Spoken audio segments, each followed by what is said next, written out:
It's game day with Little Caesars, the official pizza sponsor of the NFL. Order online for delivery or pizza porter pickup. Here's a look at some notable matchups in Week 15. We kick things off on Saturday, highlighted by the Dolphins visiting the Bills in snowy Buffalo. On Sunday, the Jets host the surging Lions, and Joe Burrow faces Tom Brady for the first time, and the Cowboys can clinch a playoff berth with a win over the Jags. We now welcome in Sportsline analyst Jason La Canfora to help us handicap a few of these games, starting with the Dolphins in Buffalo. JLC, all anyone can talk about is the weather in this game and how Tua has never played an NFL game in freezing temps. He's 0-4 in the 4 coldest games of his career. Mike McDaniel at practice this week bumping some YG and wearing a shirt that said, "I wish it were colder." The Bills are laying 7.5 at home. Are you taking that bet? I am. I like Buffalo in this spot. I'm surprised this line hasn't grown as the week has played out and as that weather forecast has continued to look dire. I like the Bills as a touchdown better than Miami right now, not even factoring in, frankly, the weather, more just what these teams can and can't do right now. Let's not forget, Buffalo ran 90 plays on these guys and found a way to lose on a day when Miami ran about a third of those. That's a difficult script to replicate, and that Miami offense was humming along in South Florida back then. It's a lot different right now. Tua doesn't look right. He's showing up on the injury report. People are beating up Jalen Waddle at the line of scrimmage, and they're funneling the cheetah out wide, taking away those crossers, taking away that inside leverage on all the stuff that Tua likes to throw over the middle. He's a between the hash marks passer. Buffalo's elite defense is going to be able to replicate that. It's also a beat-up offensive line. Buffalo's going to get pressure. Tua's not going to like the cold weather. He's talking about, I played catch with my brother Leah at College Park, Maryland, in the offseason. I live here. It's nothing like Buffalo, bro. No, I think Miami's walking into a hornet's nest. Josh Allen is great in cold weather. Josh Allen dominates the Dolphins and especially dominates them at home. I don't like anything about what's going on with the Dolphins right now. Their secondary's a mess. They're not getting the pass rush they got a year ago. And when Buffalo wins, they tend to win big. I think they win this game by double digits. Oh, I'd love to see that, especially because I've got a futures bet on the Bills, so I need them to win out from here on out. Let's stay in New York, but let's head to MetLife, where the Jets host the surging Lions. This line is basically pick'em. Jets 1.5-point favorites with the total sitting at 44.5. Early reports suggest that the public is kind of split on the side here. However, they're all over the under, 77% of the money. How are you approaching this game? You know, at this point in time with the line change, I like the Lions, and I'll play them on the money line. They're the better team. They're the team that's trending in a better direction than the Jets right now. They're the healthier team. I have a little trepidation about some of the home road splits for Jared Goff, but he's in such a good place right now. There's so much multiplicity in that run game, and they're creating so many mismatches because they use motion as much as any team in the league.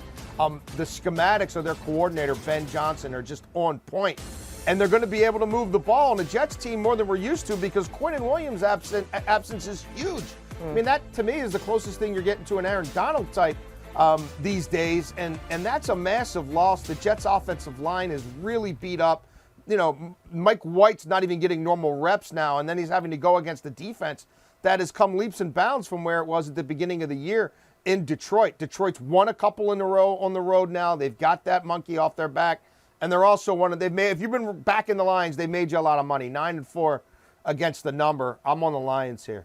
On the Lions. All right. Well, Tom Brady didn't have the homecoming that he hoped for back in the Bay Area. It was the 3rd largest loss of his career. Brady now hosts Joe Burrow and the Bengals as 3.5-point dogs. The Bucks are the dogs here. Despite a slow start, Cincy has won 5 in a row and is sporting the best against the spread record at 10-3. Does it feel like a Bucks bounce back spot here? How do you see this one?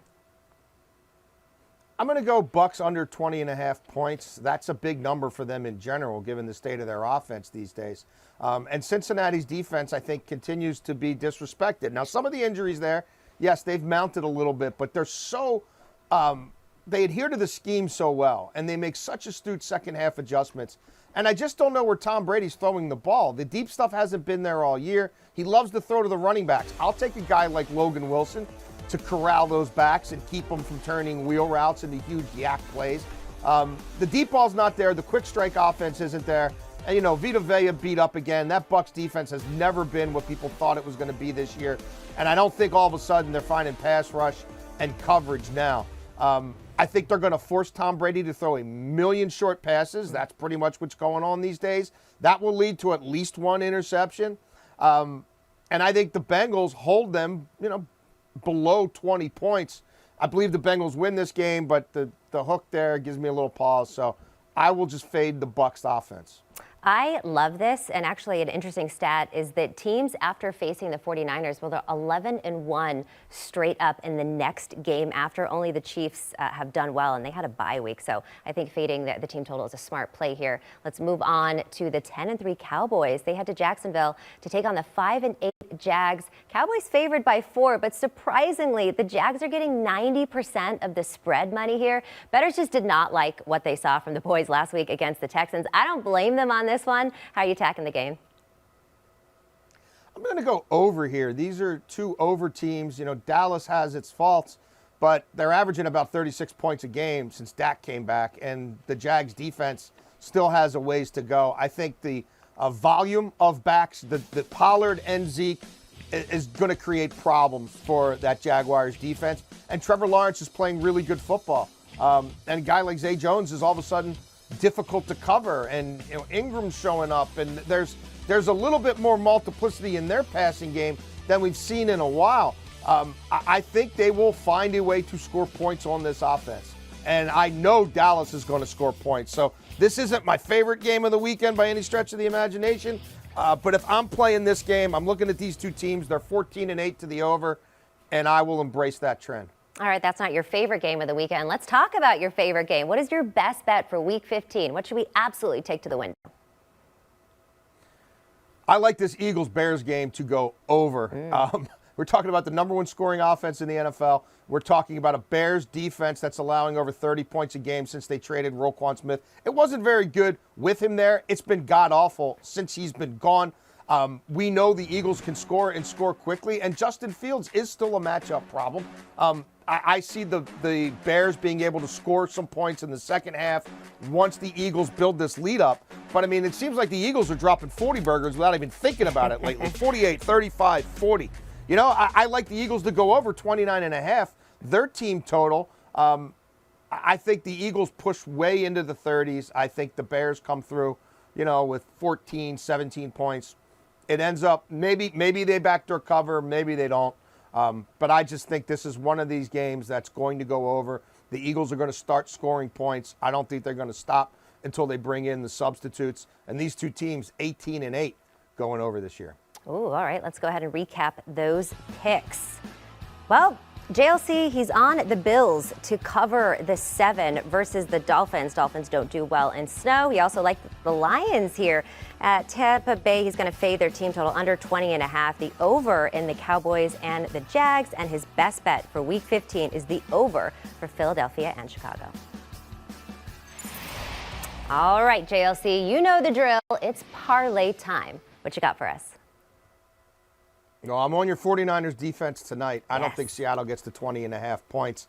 They know what the limitations are of that quarterback. They are trying to play for shutouts on that side of the ball, it seems, lately, and they're coming pretty darn close to it. They had Geno's number the first time. They'll have Geno's number again. I think we're going to see the Baltimore Ravens play yet another ugly football game against the Browns. The Ravens are strictly an under team these days. They have the Browns number, and the Browns offense is worse with Deshaun Watson than it was with Jacoby Brissett.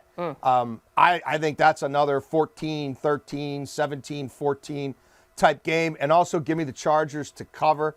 I am buying what they're selling. I'm hoping they're not loosey with the football because I have bought them in the past. But a healthy Justin Herbert is a little too much to stop these days. All right, that's our Jason La Canfora. Thank you so much for your time. Good luck with your plays this weekend. You too. Go ahead and recap this parlay. He's taking the Seahawks team total under 21. You know I love that one. Ravens and Browns under 38. And the Chargers to cover by a field goal. Odds to hit plus 480. $25. That'll get you $120. Do you want a sports network that delivers everything that matters about the game? The highlights, the picks, the instant analysis, no yelling, no fake debates, no politics. Hit the subscribe button and never miss a moment.